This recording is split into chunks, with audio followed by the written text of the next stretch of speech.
সময় নষ্ট নয়, শুধু প্রয়োজনীয় অংশ। Hello SSC ২৬ page.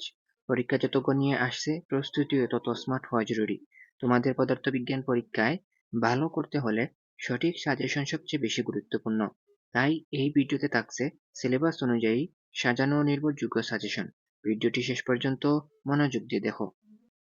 প্রথমেই আমি তোমাদের অধ্যায়ভিত্তিক সাজেশন নিয়ে আলোচনা করব। দেখো, আমি তোমাদেরকে এখানে 5 স্টার এবং 3 স্টার দিয়ে অধ্যায়ের গুরুত্ব বুঝিয়েছি। প্রথমেই তোমাদের প্রথম অধ্যায়টি দেখো, তোমাদের ভৌত রাশি ও তাদের পরিমাপ। ভৌত রাশি ও তাদের পরিমাপ হচ্ছে 5 স্টার আমি দিয়েছি, এবং দ্বিতীয় অধ্যায় হচ্ছে গতি। তোমাদের গতি অধ্যায় 3 স্টার। তোমাদের তৃতীয় হচ্ছে বল।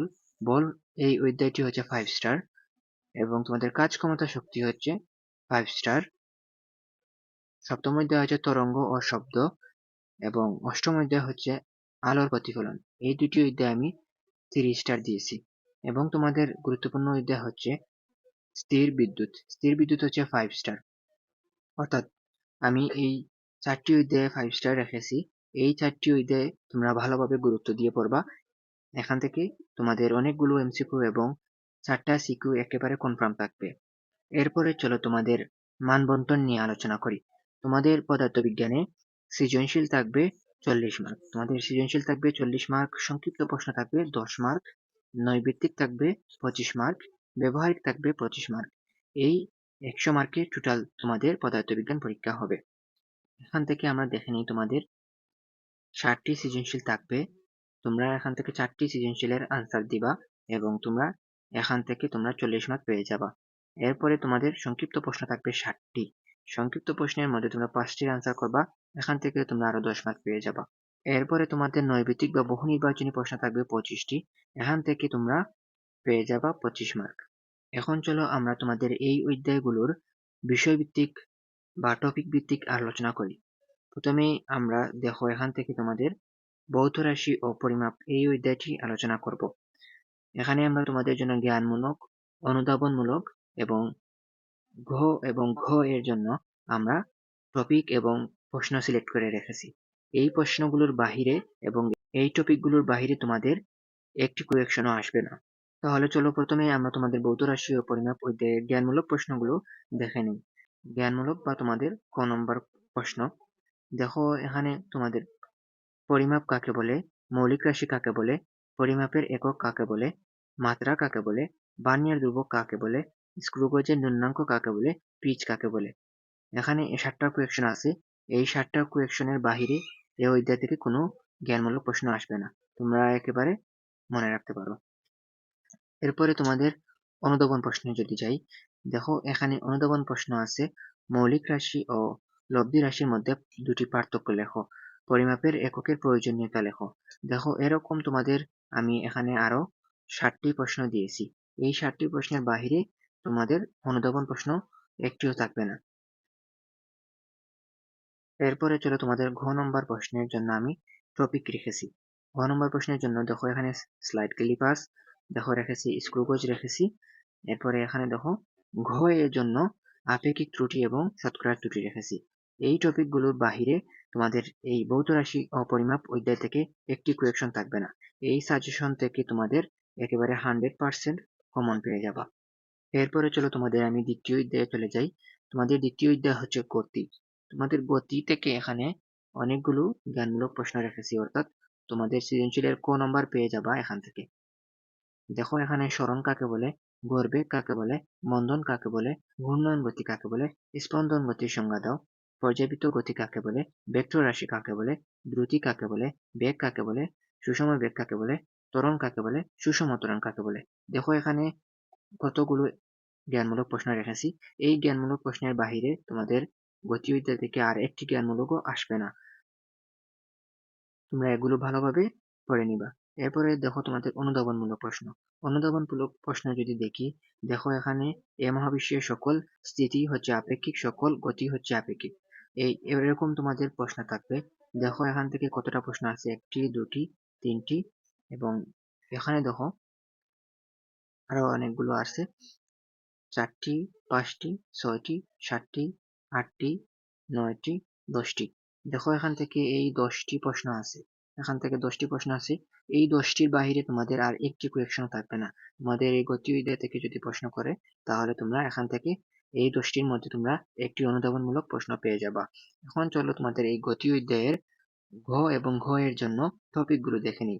দেখো তোমাদের ঘ এবং ঘ এর জন্য প্রথমেই আছে গ্রাফ। দেখো এই গ্রাফ রিলেটেড কতগুলো ম্যাথ বিগত ইয়ারে আসে। আমি তোমাদের সবগুলো এখানে রেখে দিয়েছি রেফারেন্স। তোমরা এই রেফারেন্স দেখলেই তোমরা গুরুত্ব বুঝতে পারবা কতটুকু। দেখো প্রথমে হচ্ছে গ্রাফ, এরপরে দেখো যাত্রাপথে কতবার মিলন হবে, এরপরে দেখো এখানে আরো আছে, এখানে কতগুলো টপিক আছে। এই টপিকগুলো আমি তোমাদেরকে দাগিয়ে দিচ্ছি, তোমরা এখান থেকে স্ক্রিনশট নিতে পারো, বা তোমাদের যদি কারো পিডিএফ প্রয়োজন হয় তাহলে তোমরা কমেন্ট করতে পারো, আমি তোমাদেরকে পিডিএফটা দিয়ে দেব। দেখো এখানে তোমাদের গতিবিদ্যা থেকে আমি যতগুলো জ্ঞানমূলক অনুধাবন এবং ঘ ঘ এর জন্য আমরা যতগুলো টপিক সিলেক্ট করে দিয়েছি এগুলোর বাহিরে আরেকটু কোয়েকশন থাকবে না, অর্থাৎ বলা যায় এখান থেকে তোমরা 100% কমন পেয়ে যাবা। এরপরে চলো আমরা তোমাদের তৃতীয় অধ্যায়ে চলে যাই। দেখো এখানে তোমাদের তৃতীয় অধ্যায় হচ্ছে তোমাদের বল। এই বল অধ্যায় থেকে দেখো এখানে কতগুলো জ্ঞানমূলক প্রশ্ন অর্থাৎ ক আমরা রেখেছি। দেখো প্রথমে হচ্ছে তোমাদের জড়তা কাকে বলে, স্পর্শ বল কাকে বলে, সাম্য বল কাকে বলে, অসাম্য বল কাকে বলে, অসাম্য বল কাকে বলে, সাম্য বল কাকে বলে, ভরবেগ কাকে বলে, ভরবেগের সংরক্ষণ সূত্র কি, নিউটনের গতির দ্বিতীয় সূত্রটি বিবৃত করো, ঘর্ষণ কাকে বলে, প্রবাহী ঘর্ষণ কাকে বলে, আবর্ত ঘর্ষণ কাকে বলে। দেখো এখানে আরো 8-10টা জ্ঞানমূলক প্রশ্ন আছে, এখান থেকেও তোমরা 100% কমন পেয়ে যাবা। এরপরে তোমাদের এই বল অধ্যায়ের অনুধাবনমূলক প্রশ্নে চলে যাই। তোমাদের অনুধাবনমূলক প্রশ্নে দেখো আমি তোমাদেরকে দাগিয়ে দিচ্ছি। দেখো এগুলো খুবই গুরুত্বপূর্ণ।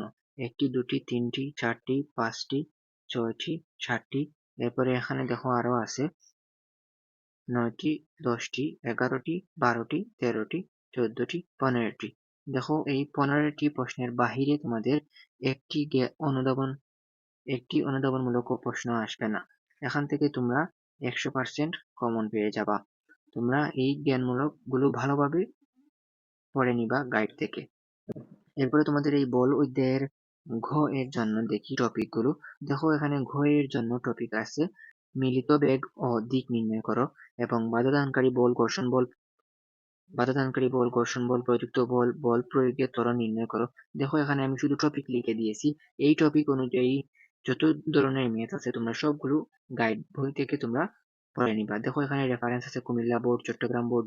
দেখো বিগত ইয়ারে প্রশ্নগুলো আসছে। তোমাদের 25 বোর্ডের প্রশ্নগুলো শুধু এড করতে পারিনি সমস্যাটার কারণে, তো এগুলো একই গুরুত্বপূর্ণ, তোমাদের আর 25 বোর্ডের প্রশ্নগুলো না দেখলেও হবে, বা তোমরা তো প্রশ্ন সলভ করার ক্ষেত্রে এমনি 25 বোর্ডের প্রশ্নগুলো সলভ করে যাবা, তোমরা গুরুত্বগুলো বুঝতে পারবা। এগুলোর বাহিরে কোনো প্রশ্ন আসছে কিনা তাও তোমরা দেখে নিতে পারবা। এখন চলো ঘ এর জন্য এখানে দেখো কতগুলো টপিক রেখেছি। তোমাদের ভরবেগের সংরক্ষণশীলতা, গতিশক্তি সংরক্ষণশীলতা, সংঘর্ষ স্থিতিস্থাপক, এগুলো খুবই খুবই গুরুত্বপূর্ণ। তোমরা পরীক্ষার হলে গেলেই বুঝতে পারবা কতটুকু গুরুত্বপূর্ণ। দেখো এখানে আরো কি আছে, কপিকল, এগুলো মোটামুটি গুরুত্বপূর্ণ। তোমরা এই বল অধ্যায় থেকে আমি যতগুলো টপিক দাগিয়ে দিলাম তোমরা এখান থেকে 100% কমেন্ট পেয়ে যাবা। এরপরে চলো তোমাদের চতুর্থ অধ্যায়ে চলে যাই, কাজক্ষমতা শক্তি। কাজক্ষমতা শক্তি থেকে এখানে দেখো আমি তোমাদেরকে জ্ঞানমূলক প্রশ্ন রেখেছি কয়েকটা। কাজ কাকে বলে, গতিশক্তি কাকে বলে, যান্ত্রিক শক্তি কাকে বলে, কর্মদক্ষতা কাকে বলে। দেখো এখানে আর আমি পরে সময় নষ্ট করছি না, তোমরা এখান থেকে কমন পেয়ে যাবা, এগুলোর বাহিরে আর তোমাদের কোনো জ্ঞানমূলক পড়া লাগবে না। দেখো অনুধাবনমূলক প্রশ্ন এখানে রেখেছি কতগুলো।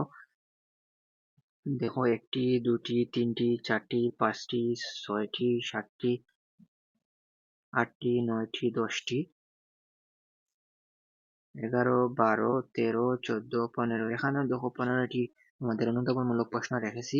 তোমরা এখান থেকে যদি এই 15টি অনুধাবনমূলক প্রশ্ন পড়ে যাও তাহলে তোমাদের এই কাজক্ষমতা শক্তি অধ্যায় থেকে যতগুলো অনুধাবনমূলক প্রশ্ন আসবে সবগুলো তোমরা কমন পাবা। এরপরে চলো তোমাদের ঘ ঘ এর জন্য। দেখো এখানে আমি ঘ ঘ এর জন্য তোমাদের টপিক লিখে দিয়েছি শক্তির নিত্যতার সূত্র।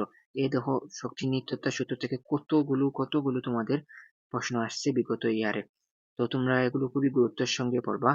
দেখো এখানে মোটর আছে, স্প্রিং আছে, এগুলো হচ্ছে ঘ ঘ এর জন্য ইম্পর্টেন্ট টপিক। এগুলোর বাহিরে তোমরা আর একটিও কোয়েকশন পাবা না পরীক্ষার হলে। তাই বলা যায় যে এগুলো হচ্ছে তোমাদের 100% কমন সাজেশন। তো চলো এখন আমরা পরের অধ্যায়ে যাই, তোমাদের সপ্তম অধ্যায়। সপ্তম অধ্যায় তোমাদের হচ্ছে তরঙ্গ ও শব্দ। তরঙ্গ ও শব্দ থেকে আমি জ্ঞানমূলক রেখেছি, দেখো তরঙ্গ বেগ কাকে বলে, কম্পাঙ্ক কাকে বলে, বিস্তার কাকে বলে, দশা কাকে বলে, তরঙ্গ কি, এবং এখানে দেখো আরেকটি আছে অনুদৈর্ঘ্য তরঙ্গ কাকে বলে। দেখো এটিকে আমি আলাদাভাবে স্টার দিয়েছি, এটা তোমরা পরীক্ষার হলে গেলেই বুঝতে পারবা। তোমরা যে বোর্ডের হও না কেন, তোমাদের এই প্রশ্নটা সকল বোর্ডে থাকবে, একেবারে কমন একটা কোয়েকশন, সকল বোর্ডে এই প্রশ্নটা থাকে।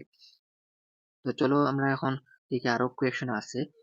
তরঙ্গদৈর্ঘ্য কাকে বলে, প্রতিধ্বনি কাকে বলে, শব্দের প্রাবল্য ও তীব্রতা কি। দেখো এখানে আরো অনেকগুলো প্রশ্ন আছে, এই প্রশ্নগুলো তোমরা খুবই ভালোভাবে মুখস্থ করে যাবা। দেখো এখানে অনুধাবনমূলক প্রশ্ন অর্থাৎ তোমাদের খ নম্বর কোয়েকশন।